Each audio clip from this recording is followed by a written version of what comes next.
Hi, and welcome back.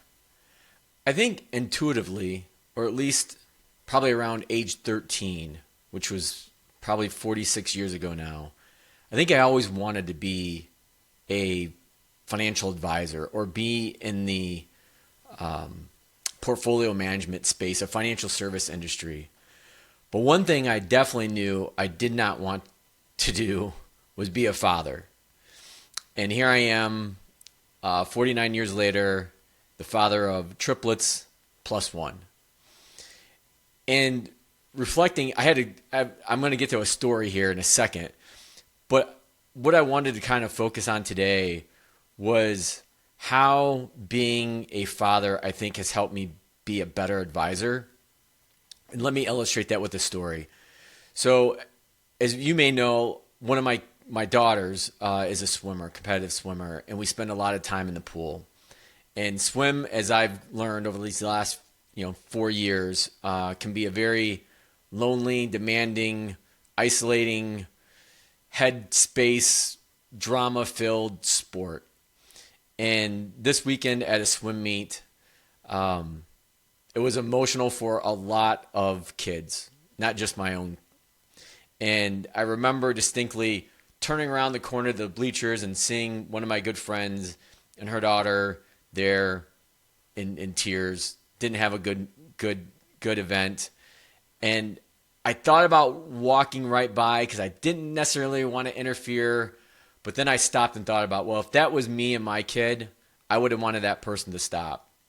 So I came back and I just grabbed the young lady and just squeezed her as hard as I could.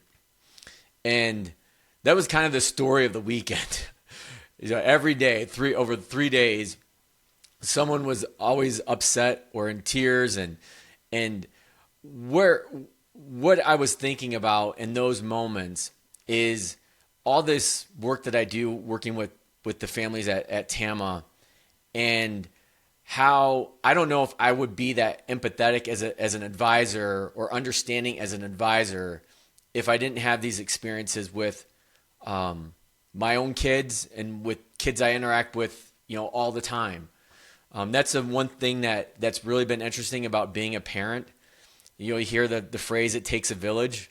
Well, it literally does. Whether you're a single parent, household with mom and a dad or partners, 1 kid, 2 kids, 3 kids, 4 kids, 5 kids, it doesn't matter. I think you get into this environment where you're having conversations with other parents, leaning on other parents, they're leaning on you, and that's besides all the carpooling that we do and trying to coordinate, getting kids to where they need to be. But when I try to connect these dots of being an advisor with being a dad, I think having these emotional conversations I do with people around not just their money, but their personal lives as well. Because as I've often said, our emotions drive our financial decisions. Our financial decisions help drive our emotions. And, it's easy for me to sit and lecture somebody about not saving enough or spending too much. But what I've learned over the years with a lot of research and help from my psychology friends is that obviously that doesn't work. What does work is sitting down and understanding where that person is coming from. What's their money story, if you will? How did they grow up with money? And how's that impacting their decisions now? How's it impacting their decisions with their spouse or partner? How's their financial, decisions impacting the lives or the relationships they're having with their kids? And I think all of that is amplified in today's world with social media. You can see everybody's highlight reel on Instagram or Facebook, TikTok, which is one of the reasons why I'm not on any of those platforms. But having that understanding and being able to be empathetic, I think allows me to have more in-depth conversations with the families I work with to get at what is it that you really want to achieve. Not just keeping up with the people next door, but what is really important to you, and being able to unpack that one layer at a time. Just like when I'm having a conversation or consoling a kid getting out of the water, what happened? What were you thinking? What was going through your mind? How were you feeling physically? And then reminding them, trying to connect these dots where you're not always going to have your best race. I think of it as expectations as well. And this equation that I always refer back to and have in my mind is happiness equals reality minus expectations. And this is one I struggle with because as a kind of a type A driven personality, I like to set objectives and have high standards and high expectations. But sometimes those can work against us.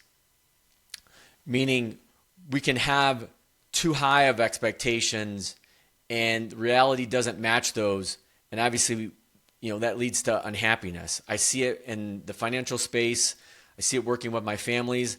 And I see it, in these kids, whatever sport there is, swimming, soccer, basketball. And how do we set ourselves up to have success, to have happiness, if you will, using this equation?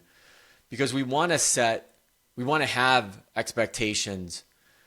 But as I was talking to my daughter over the weekend before we headed to the meet, is how do we find that harmony, that right dial, that right space between having high expectations and being able to have realistic expectations that we're going to meet that. And in the world of financial planning, this revolves around college planning, retirement planning a vacation. There's all these things that we want to do. There's no shortage of financial and personal priorities tugging at us. And I think the people that I've seen have the most success with their financial plans, both from a personal and a financial standpoint, is they have expectations, but they also realize they can do most things, but they can't do it all. And that's a phrase that, unfortunately, I tell my wife, Teresa, all the time, and one she probably gets sick of.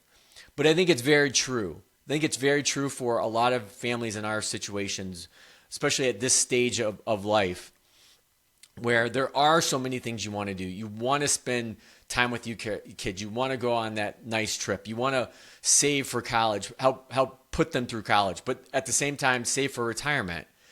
And so it's drawing up the right pie, if you will, and slicing it to make it meaningful for you. Some people, saving more for retirement is more meaningful. Other people, saving for college is more meaningful.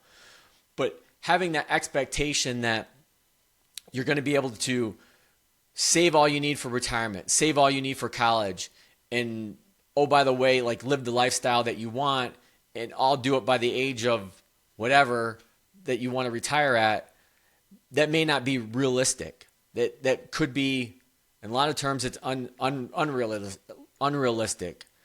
And so how do we dial back those expectations and fit it into a framework that works for us not only financially, but emotionally as well? That's all for this week. We'll see you next time.